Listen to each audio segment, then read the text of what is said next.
Almost 3 days have passed since the latest patch, and now we actually have some pretty good stats already, so we know what are the best performing decks so far. In this video I will show you 5 of the best decks, their mulligans, win rates, as well as some general tips for them so you know what to be doing with them, and also what to expect from them. So if you're serious about Hearthstone, drop a like and subscribe to the channel, and don't forget you can hire me for some Hearthstone coaching. Now let's check out the decks. You are not prepared! The first deck on the list is going to be Undead Priest, which actually took quite the rise in power after the latest patch. With all of the control decks out there seeing a lot less play, this deck is spiking in power once more, and it's above 60% win rate right now with a very big sample size of about 3000 games or more. I've already showed you this deck, and I actually did play it after the patch myself, and it did indeed perform pretty well. And it's a pretty standard Shadow Priest right now, with the only new inclusion, which would be Varia, which is an insanely good card, and she's basically like a Putricide, but for Shadow Priest. She's also an undead herself, so you could combo her off with Undying Allies, and it's just amazing if you actually curve out, if you already have a couple of good 1-drops on the board, and turn 3 open up with this, and start trading off, and that's gonna give you a lot of extra shadow spell gas, as well as phase damage.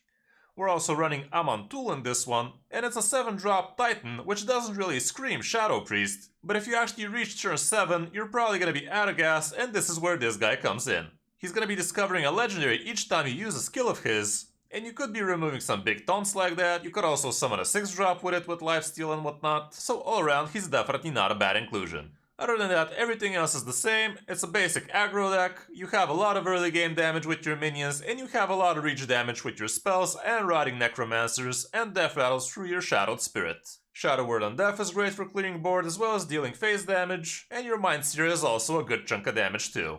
With the location you cycle your deck faster, and it's also giving you buffs, so that's pretty nice. But yeah, all around it's pretty straightforward. Matchup wise, here's what the stats show, and Silverhand Pally is gonna be a 50-50, and Mech Rogue is actually gonna be pretty hard for you, but everything else looks pretty good, so you should be able to climb with ease. As for the mulligan, here's what the stats show going first, and you always want your good 1-drops with Banshee, Arms Dealer. Shadow Ascendant is a great 2-drop. Psych Conjurer is not the most amazing 1-drop you could be keeping, so honestly, if you already have a good 1-drop, you might not keep the Psych Conjurer because she's really not bringing that much to the table. Your Egg is nice, and if you already have a 1-drop, Location can also be great. If you're already curving out, even Shadowed Spirit or Mind Eater could make some sense, but be careful keeping them too much. As for one on the coin, Undying Allies becomes a lot more keepable, and it's actually one of the best things you could be keeping when going second, especially if you already have a couple of good 1-drops or 2-drops and whatnot. Soulburner Varia also becomes somewhat viable here as well, so you could tempo her out. Location is still nice, and yeah, it's pretty much same stuff.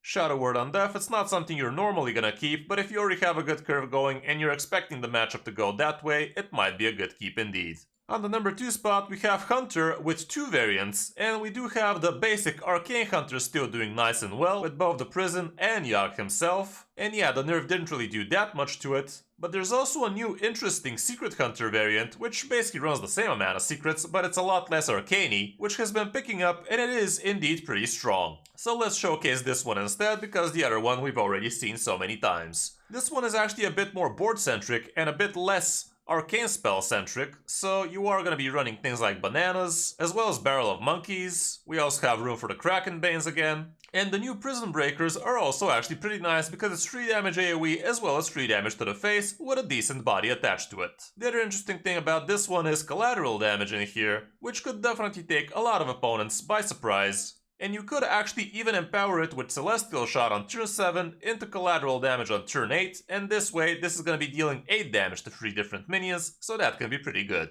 Other than that, the deck is basically the same like the old one. You still have a bunch of secrets, we're still running the weapons, the Titan, a single copy of Star Power, and even Halderon, which is still empowering your good arcane spells.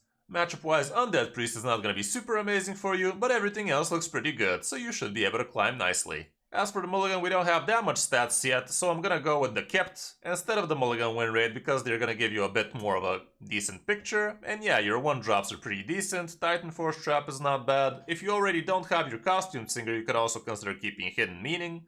Calderon is still decent, Barrel of Monkeys can be good, and the rest probably not so much. And when 4 on the coin, here's what it shows again, and it's kind of the same thing, so yeah, not much difference there. On the number 3 spot we also have Silverhand Paladin, which has been doing amazingly well after the patch, with above 60% win rate and a very big sample size. This variant is actually using Grim Street Outfitters instead of Hand of a Doll, which I personally do like quite a lot, but they have similar sample size and this one actually has 1% over it, so it's probably the way to go. We're still running a couple of Jukebox Totems in here as well, which are pretty nice because you get to pull even more cards out of your Curator, and they're also giving you a lot of Silverhand Recruit, so that's gonna be pretty nice. You also have the Dude package with the Warhorse and the Buffet Biggin, and Crusader Aura is really amazing. The Titan definitely helps this deck become even better, because it does make your minions not be able to take more than 2 damage at a time, so it makes a lot of board removals a lot harder to use. It also gives you +2/+2 on your minions when you use that part, or you can reduce the opponent's board size, or you can just use it for card draw, which if you're lucky enough you might even pull a 2-mana Countess for a turn 8 Countess into triple Invitation, which can also be great.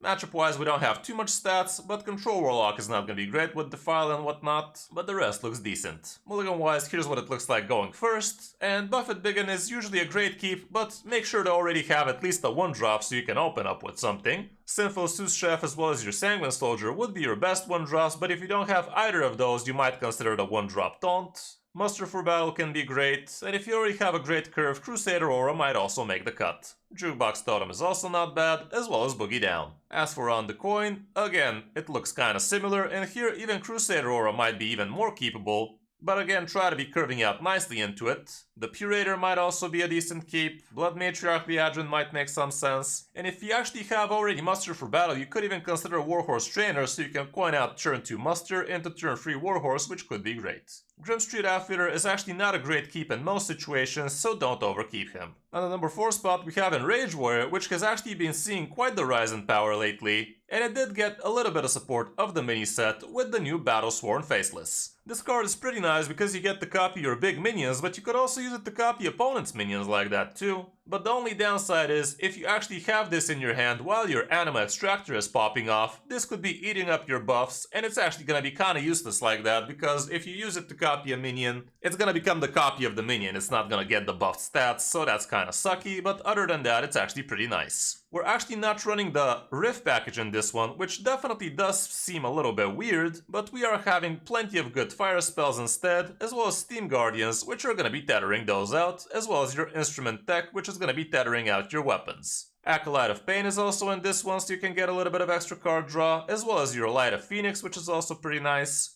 Bozic is also in here too, and Trial by Fire definitely is proving to be quite the insane spell right now. This deck can play out like an aggro deck, like an OTK deck, or like a combo deck, so it's definitely very interesting, and each game could be different depending on how you play it out. It definitely works a lot better if you actually have more cards in your hand, so you can actually figure out a good game plan to go with it. So in some cases with this one, going slower so you can get a little bit of extra gas later could pay off big time. Matchup wise we don't have too much stats, but Control Warrior used to be a 50-50, but as you can see Plague Decay and Arcane Hunter are pretty good for you, so you got that going for you. Mulligan wise, again we're going with the kept instead of the actual mulligan win rate, so it's not as amazing of stats, but it's still gonna give you a good idea, and Anima Extractor is definitely your best card to keep. Foul Leg is a great location as well. Instrument Tech, it's not bad going first, but if I remember correctly, going second is not great. Imbued Axe is also nice, and in that case you might even not keep the tech. Tori Belor is pretty decent, and if you already have a good curve, even Pazic might make some sense. Depending on the matchup, even Sunfury Champion might be great, let's say against the Pally. And Steam Guardian is also not the worst thing in the world. If you already have an egg, you might even consider the Jam Session honestly, but be careful over keeping it. As for On the Coin, it's kinda similar,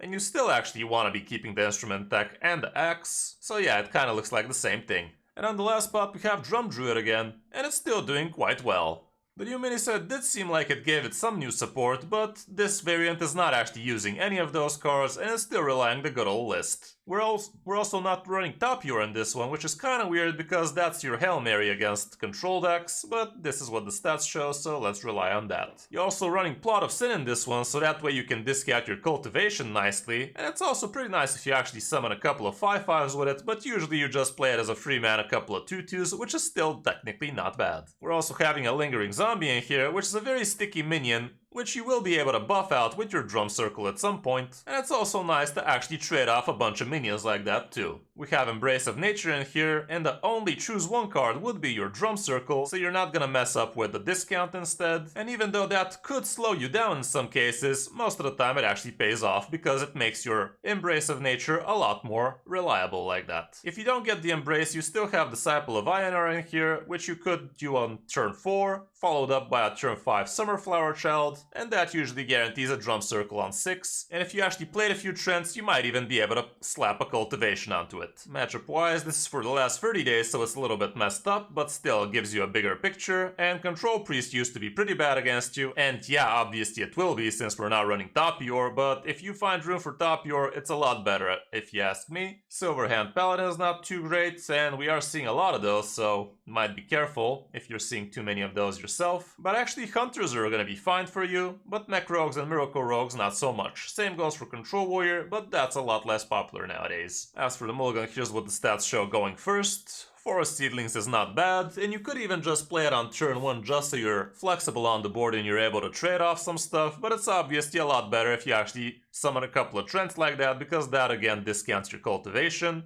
Witchwood Apple is not bad, Widowbloom Seedsman is also pretty high on the keep list here, the Lingering Zombie ain't bad either, Natural Causes can help you trade off a lot of stuff, Summer Flower Child is also pretty decent, and same goes for Embrace of Nature. Disciple of Ionar, it's kinda on the iffy side honestly, but in some cases you might also consider that. The rest probably not so much, even though Aquatic Form is definitely not bad, and if you already don't have some of your core cards, you might use this as soon as turn 2, so you can find something like Embrace of Nature, let's say. As for When on the Coin, the situation is pretty similar again, and even Plot of Sin becomes a bit more keepable here, but the rest is kinda the same thing. That's it for the 5 decks, now let's check out the classes we haven't mentioned so far, starting off with Death Knight, and here we can see that Unholy Death Knight is actually the best performer of the class right now, even though Plague Death Knight is also looking a bit better now. But this is actually the old Frost variant, which is kinda weird. We also have a different Blood variant with Plagues as well, doing kinda well, even though the sample size is pretty small. And there's the Unholy Plague variant, which is doing acceptably well, even though, again, small sample size and lesser win rate than the others I showed so far. So yeah, right now people are experimenting with very much different packages for Plague Death Knight, so they can find what's actually working for it, and we're actually gonna have to scroll all the way down to see something different than Plague now, and it seems like Frost Decay is not as amazing anymore either.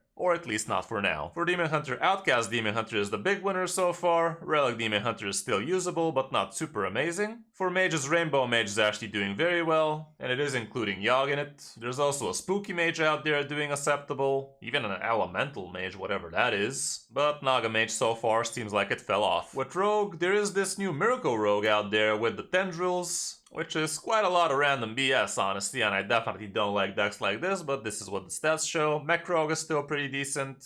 And there's also some kind of Weapon Rogue, apparently, which doesn't even have a weapon of its own, so you just make a big hero power, apparently, which is kind of weird. Secret Rogue is also out there, and that's pretty much about it for the class. With Shamans, Totem Shaman so far is at the highest win rate, but there's also this Nature Shaman out there still, which is right about above 50. And for Warlock, Thaddeus Warlock right now is the best performer, Kris Warlock is still okay, Control Warlock is not as amazing as it used to, but it's still usable, and that's about it for Warlock as well. So that's gonna be it for this top 5, guys. Hope this helps you figure out what you want to be climbing with in the new Hearthstone season. If you're serious about Hearthstone, drop a like and subscribe to the channel. And don't forget you can hire me for some Hearthstone coaching. Thanks for watching, I'm Kris05, and I'll see you in my next video or stream.